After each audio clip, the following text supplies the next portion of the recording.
ہم نے ابھی جنگل گئے نا وہاں گورن گورو, زیبرا کے بارے میں ایک ماہر تھے ہمارے پاس بیٹھے ہوئے, انہوں نے بتانا شروع کیا کہ اس کے دھاریاں کیوں ہوتی ہیں, زیبرا کے کیا ہوتی ہیں. وہ ایک آدمی جنگل گیا نا, بولا گدھے کو سویٹر کس نے پہنا دیا ہے, یہ دھاریاں خود بخود بن سکتی ہیں, اور ان دھاریوں کے پیچھے کچھ مقاصد ہیں. قدرت نے بلا وجہ یہ زیبرے کو دھاریاں, بولو بھائی, بلا وجہ نہیں دی, وہ ایسے ہی اتفاق سے, یہ اتفاق سے دھاریاں پیدا ہو گئی اس کے. کسی سائنسدان کی سمجھ میں اتنی سی بات نہیں آئی آج تک. بھائی آپ تو جہاز بناتے ہو, آپ نے تو راکٹ بنا لیا, آپ نے تو ایٹم کو توڑ کے الیکٹران پروٹون نیوٹران کو الگ کر دیا, اتنی باریک تحقیق آپ کے پاس ہے, یہ سمجھ میں نہیں آ رہا کہ اس گدھے کو سویٹر کس نے پہنا دیا بھائی جنگل میں, اور بلا وجہ نہیں ہوا. قدرت کے ہر کام کے پیچھے کوئی نہ کوئی حکمت ہے. جو کام اتفاقی ہوتے ہیں وہ حکمت سے خالی ہوتے ہیں. میں حیران ہو گیا جب زیبرے کے بارے میں جو اس کی دھاریوں پر ہم نے اسٹڈی کیا اور گوروں ہی کی تحقیقات پڑھی, تو انسان کہتا ہے اللہ واقعی بہت بڑا ہے, اور یہ خود بخود یہ چیزیں وجود میں نہیں آ سکتی. اس کی دھاریاں ہمارے فنگر پرنٹس کی طرح ہیں. کسی ایک زیبرے کی دھاری دوسرے سے ڈیزائن, بولو بھائی, نہیں ملتی, اور اسی سے زیبرے ایک دوسرے کو پہچانتے ہیں. اس کی دھاریاں اسے جانوروں سے بچاتی ہیں, آنکھوں کو کنفیوز کرتی ہیں, شیر کو کنفیوز کر دیتی ہیں. اللہ نے اس کے دفاع کے لیے کیا رکھا ہے, اس کے دفاع کے لیے, کیونکہ اس کی رفتار ہرن جیسی نہیں ہے. ہرن کو اللہ نے تحفظ کے لیے اسپیڈ بہت دے دی کہ تیرے کوئی دھاریاں نہیں ہے, اسپیڈ ہے تیری, باغ. اور شیر کو کہا تو بھی پنجہ آزما, کبھی تو جیتے گا کبھی وہ جیتے گا, جنگل کی زندگی برقرار رہے گی, تیرا بھی پیٹ بھرے گا, اور ہرن بھی ایک حساب سے رہیں گے جنگل میں. زیبرا اتنا موٹا ہے کمبخت, وہ ہرن کی طرح, بولو بھائی, بھاگ نہیں سکتا. اس کو اللہ نے دھاریاں دی ہیں جو جانوروں کی آنکھوں کو کیا کرتی ہیں, نظر ٹکانے نہیں دیتی. ایک مکھی ہے جنگل میں جو زیبرے کا خون چوستی ہے, بیمار کرتی ہے.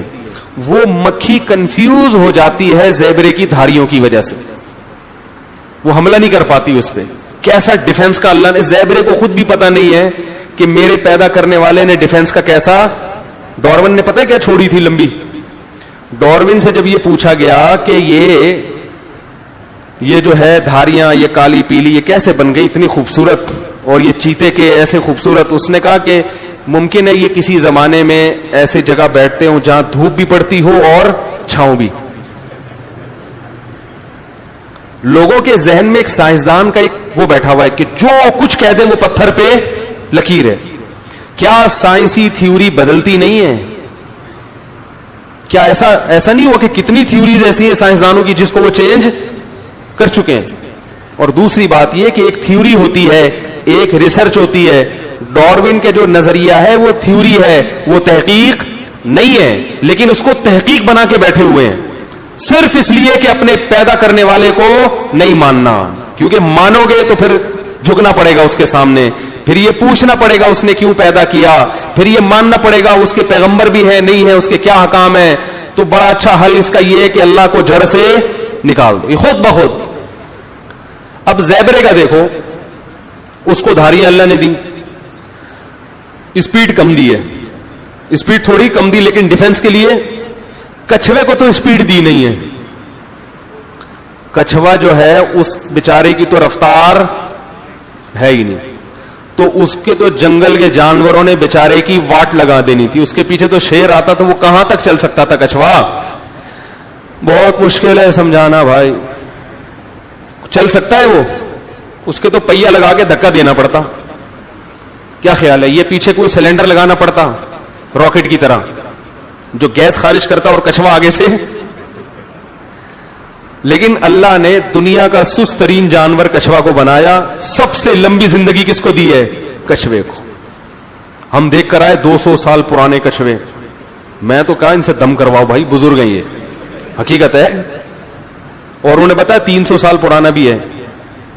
وہ تو اس وقت چونکہ یہ تو شعور بعد میں بیدار ہوا نا انسان میں کہ یار ان کی عمریں لمبی ہوتی ہیں, بہت سے کچھوے ہو سکتا ہے ہوں پرانے ابھی پتہ ہی نہ ہو. وہاں ایک 20 سال کا کچھوا ہم نے دیکھا, میں نے کہا تو بچہ ہے, 200 سال کا 20 سال کا کیا ہے, تو بچہ ہے. تو اب دیکھو کچھوے کی رفتار ہی نہیں ہے, لیکن زندگی سب سے لمبی کس کی, کچھوے. کیوں؟ اللہ نے کہا تیری رفتار نہیں ہے تو میں دنیا کو بتانے کے لیے کہ یہ خود سے پیدا نہیں ہوا, اس کے رب کو پتا ہے کہ کس کو پیدا کر رہا ہوں میں, لہذا تجھے میں ڈھال دوں گا جو جنگوں میں فوجی اور مجاہدین کے کام آتی ہے نا, بھائی وار کرو تو آگے سے ڈھال ہونی چاہیے نا, تیرے پاس ایسی خاندانی ڈھال ہوگی, ہاتھی بیٹھ کے چائے پیے گا یہاں بیٹھ کے, اور تجھے جو بھی نہیں رہیں گے.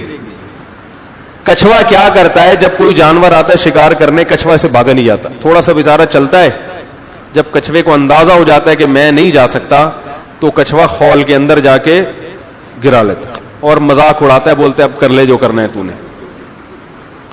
اب وہ جانور جو ہے نا ایسے شاعروں کی طرح بیٹھ جاتا ہے کہ یار یہ جب نکلے گا باہر تو میں حملہ کروں گا. کچھوے کے پاس ٹائم بہت ہے, جانوروں کے پاس ٹائم, کیونکہ ان کی عمریں تو 5 سال 10 سال ہوں گی نا, وہ کہہ رہے ہیں یار آدھی زندگی تو میری اسی کے انتظار میں لگ جائے گی, یہ منہ کب باہر نکالے گا ہے.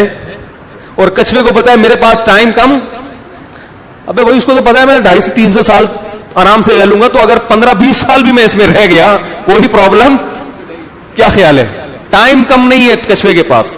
وہ کہہ رہے کر لے بھائی تو کرنا ہے. اب وہی ہے نا کہ جیسے کوئی دشمن آپ کے گھر آ جائے اور آپ کنڈی لگا کے بیٹھ جائیں, دشمن کھڑا کھڑا انتظار کرے گا, وہ کہے گا کہ یار کبھی نہ کبھی تو نکلے گا نا, لیکن کچھوا کہتا ہے میرے پاس مجھے کوئی جلدی نہیں ہے, میں 200 سال بھی اندر آرام سے رہ سکتا ہوں, تو 4-5 سال میرے اوپر ضائع کرے گا, جا کے ادھر ہرن ورن کا تلاش کر. تو وہ تھوڑا سا پھر منڈی باہر نکال کے کچھوا دیکھتا ہے کھڑا ہوا ہے شیر ہے, تو چلو بھائی واپس. اسی دوران اگر شیر نے کچھ کر لیا تو کر لیا, تو نیچے سے بھی خول اوپر سے بھی خول, اور اتنا مضبوط خول. یہ خول بنتا ہے گھاس پھوس سے. کچھوا کیا کھاتا ہے, گھاس. اسی گھاس سے اس کا خون بنے گا, اسی سے اس کی آنکھوں میں بینائی آئے گی, اور اسی سے وہ خول بھی اسی حساب سے بڑا ہوتا چلا جائے گا. جتنا بڑا کچھوا اس کی ڈھال اسی حساب سے, یہ نہیں کہ کچھوا اتنا بڑا ہو گیا ڈھال زیادہ بڑی ہو گئی, یا کچھوا تو بڑا ہو گیا ڈھال چھوٹی رہ گئی. ہر چیز اسی حساب سے بڑھ رہی ہے. اسی کو اللہ قرآن میں فرماتے ہیں ذالک تقدیر العزیز العلیم. یہ جو مینجمنٹ ہے یہ خود بخود نہیں ہے, یہ بڑا زبردست غالب ہے اور جاننے والا ہے جس کا یہ انتظام ہے.